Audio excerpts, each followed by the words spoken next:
After a brief break, the Love in Lebanon podcast is back with 2024 Officer of the Year, Ed Christy. The LPD Patrolman shares how his love of public service began at a young age and how that excitement to serve others drives him daily. The LPD Patrolman shares how his love of public service began at a young age and how that excitement to serve others drives him daily.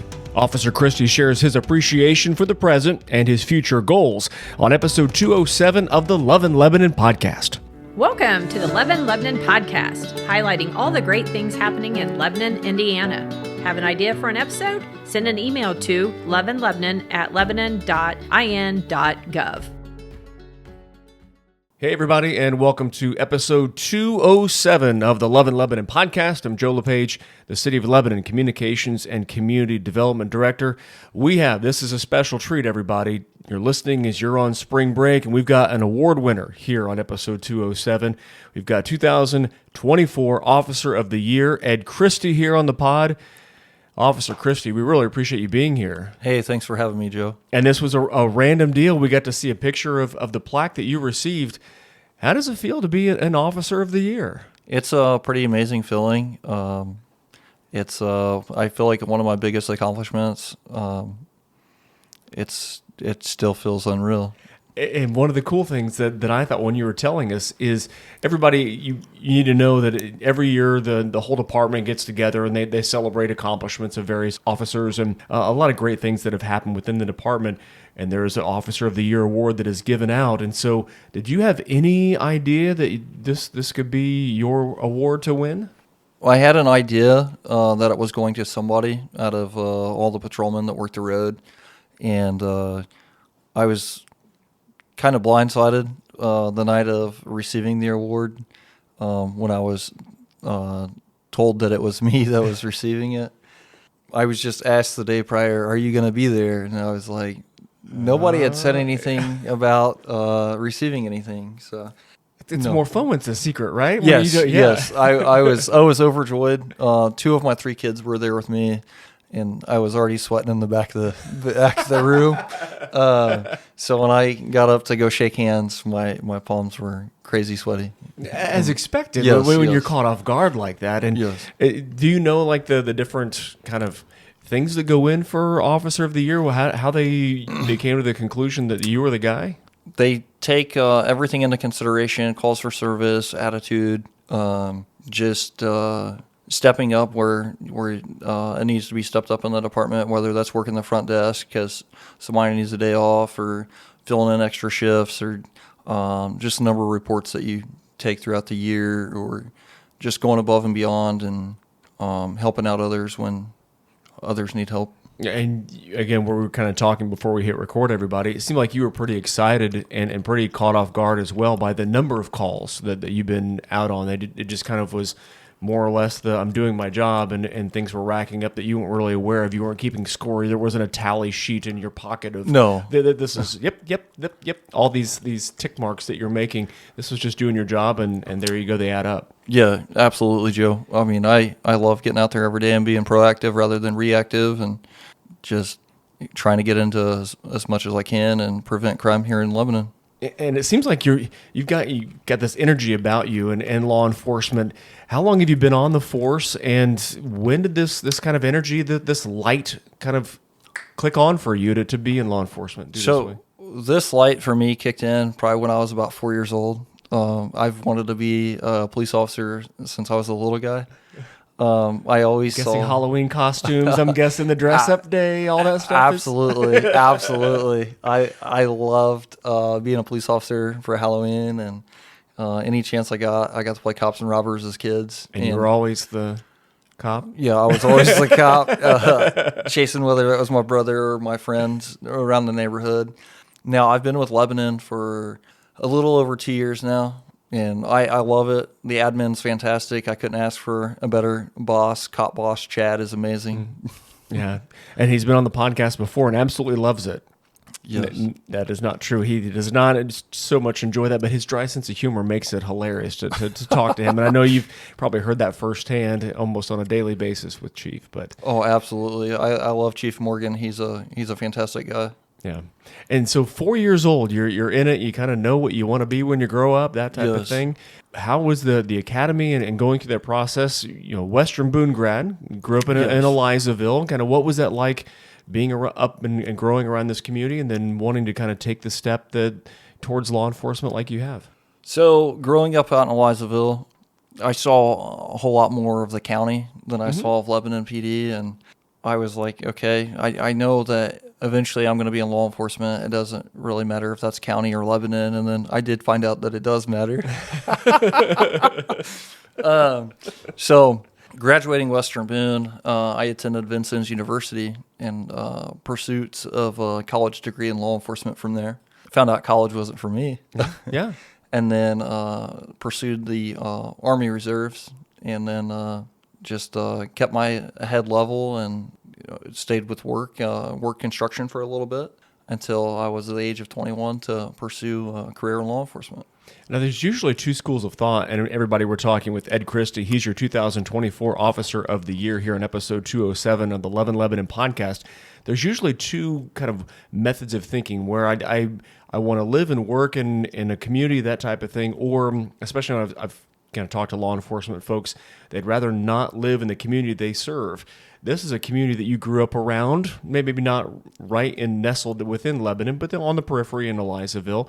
How important was it for you to come back home, so to speak? So coming back home for me, it was pretty amazing to be accepted to work for the Lebanon Police Department. Like I said before, I couldn't ask to work for a better department, to work for a better city. The backing of the community is amazing when you're going out and you're serving the community, and it's just nice seeing them offer up their time when you're on a scene and they're coming out of the house and they're like, "Oh, the guy just ran that way." And it's like helping you out a little bit. Yeah, or do you need video camera footage or whatever that looks like on that call? It's very, very great. I say that because before coming to Lebanon, I worked for the Indianapolis Public Schools Police Department, and it wasn't so can see great. The look on your face. Yeah. Good. Yes. So no, different here. It's a night and day difference. It's a huge difference. Yeah. You talked about growing up and wanting to be in law enforcement. What is it about law enforcement that really kind of resonates with you, even at a young age and going through IPS and then here at LPD? What is it about law enforcement that really kind of gets you?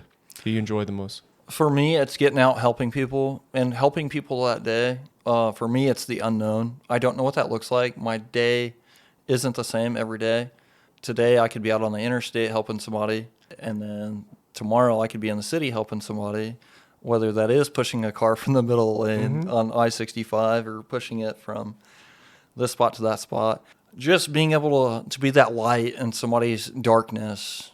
It's just a joy. I love people. I love being around people and just interacting. It just brightens my day. Yeah, and one of the things I resonated with you the most before we were getting going here on the interview was, you guys interact with a lot of people who are having a bad day. Oh, yes. It could be the worst day of their lives, and one of the things that really kind of drew me to want to chat with you, Ed, is the fact that you like being that person that helps them in that low moment. You mentioned pushing people their cars kind of off the middle of the road, that type of thing, or things that you enjoy where someone's in a high stress moment, like, oh geez, I'm in the interstate or I'm along this roadway, my car's broken down for one reason or another, and I got to get this car off the road, that type of thing. You enjoy doing that and bringing them gas. You said as well to get them going if they run out. Yes.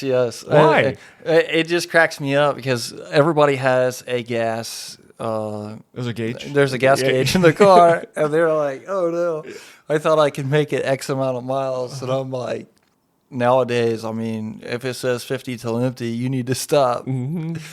Not stop. Not a suggestion. It's more or less you got. You should probably do this, and they'll be like, "Can I just get 1 gallon?" And then you just follow them off the interstate. But yeah, it's fun seeing people's reactions when they run out of gas. It may be a bad thing, but to get them up and going again, and just seeing that smile is pretty amazing. Yeah, and you mentioned too, just not knowing. So you may get the call that someone's run out of gas. You may get something else, something worse, Oh, yes. obviously. But you're one of those guys too that we're kind of keeping an eye on the clock here because you're also DARE officer Yes, as well. yes. Okay, what about that kind of gets in with you going in back into the kiddos like you did down at IPS? So yes, I love getting into to DARE. This semester I'm down at Perryworth teaching 3 5th grade classes, and it's a blast going in there teaching them safe and responsible decision making choices. And this week we're talking about how to use nonverbal communication, Facial cues and facial things like that? cues, Okay. body language, how to see how your peer is feeling without using verbal communication, and knowing that it's okay to have empathy and be able to feel where they're coming from. And when you figure out where they're coming from, then you can get on their level and reason with them, see, hey, what can I do to help you out today? What can I do to make you feel better? What does that look like? Were you assigned like this DARE officer assignment, or is this something you sought out? No, it's something I sought out, Yeah, why- something I volunteered to do. Why? You just back from the days of getting with young people, being a dad of 3, that type of thing, all the above? So all the above, and then Debbie Martin, who was a deputy with the sheriff's department, she was my DARE officer, and that was another kicker for me to get into law enforcement in Boone County. She'd come into Thorntown Elementary when I was attending there, and then Western Boone, and I'm like, oh, Debbie Martin, what's going on? And she's like, hey, Ed, how are you? And she was just a joy to be around, and I was like, okay, yeah, that's what I want to do when I become a cop too. I want to become a DARE officer, so that way I can impact these kids. So it's truly It's coming a full circle. circle. Yeah, Yes. yeah, absolutely. And it was amazing because last semester I actually had Debbie Martin's one of her grandson in my No first DARE way. class. Yes, yes. So it was complete full circle, and it was just it was a special moment to me. Yeah, and I'm guessing you've had interactions with her as you kind of made the transition. Have you Yes. guys kind of connected that type of Yes, reconnected? yes. What's that been like to be able to see someone that you looked up to, admired, and then now you're kind of maybe not filling the exact shoes, but pretty close. It's been an amazing feeling. It's been amazing conversations. Those are big shoes to fill, and I've got years and years to step into those shoes, fill that role. And I know that role was with the sheriff's department, that she filled that for me, and I'm trying to fill that same role, that same impact within the city. And she was really, really great at what she did. I hope to one day get there where I don't need my notes to teach. Just do it right off the cuff. Yeah, absolutely. Yeah, absolutely. Everybody, we're talking with Ed Christy. He is a patrolman with Lebanon Police Department. He's the 2024 Officer of the Year, and he's our guest here on episode 207 of the Love in Lebanon podcast. You talked about the years. You've got years to kind of master your DARE teaching abilities. You've got years on the force, that type of thing. Back when 4-year-old Ed, we knew when he was going to be when he grew up. Within the department, what's next for you? What goals do you have now? Because you're kind of checking off boxes here, becoming an officer, becoming a DARE officer, doing all those things. Officer of the Year, check, check, check. What's next? So up next, I need to get through May first. So Sergeant Kuntz and I, he's a great DARE partner of mine and a great sergeant. As of right now, we've got to get through DARE graduations. After that's knocked out, I'm hoping to attend corrections negotiation training. I just got approved to be on that team, so now I've got to get through that certification. And my end goals in law enforcement Chief Christy? Possibly Chief Christy. Okay. Possibly Chief Christy. I'd at least love to make it to major of road operations. So I want to be that player coach that Rich Mount is. Okay. That's where I want to be. I want to be able to work the road and then maybe one day be in the office, but not in the office as much. I'm kind of like... Seems like you like the road. You like being out I and love about. the Okay, road. yeah. Absolutely love the road. Yeah. So I still got to have that possibility. I can't be confined to being in a structure. Well, knowing you now briefly and hearing your backstory, I don't think there's any doubt that is one day in your future. You're seeing these goals and you're able to meet them, and that's fantastic. Thank you. Yeah. What kind of get you going and doing this? What kind of drives you? What kind of does that for you? For me, it's I just like helping people. I want to do as much as I can for as many people as I can. And I don't know. I feel like the Energizer Bunny sometimes because the sleep is sometimes not there. Father of 3 on the road. Yeah, absolutely. Yeah. Hard Sometimes to come the by. sleep's not there. I love coffee. You have an intimate relationship with it. Yes, coffee is amazing. Yeah. But yeah, coffee. Not only that, but the camaraderie within those groups and being on the department, being a part of afternoon shift. It's a tight knit family, and I just love it. Yeah, and it seems to be that's kind of the case with Lebanon Police. Yeah.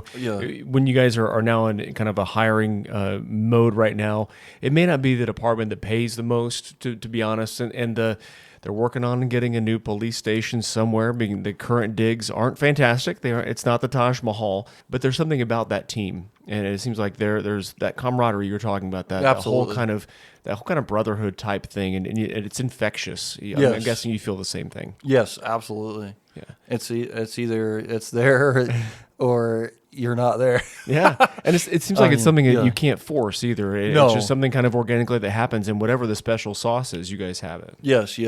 I couldn't ask to work for a better department. Like I've said before.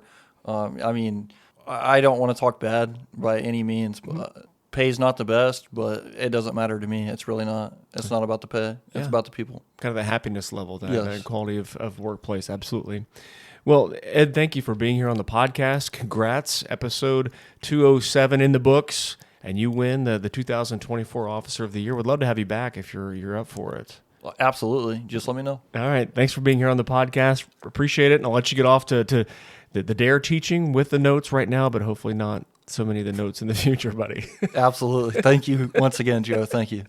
Everybody, thanks for listening to episode 207 of the Love and Lebanon podcast. More episodes coming your way soon. Take care.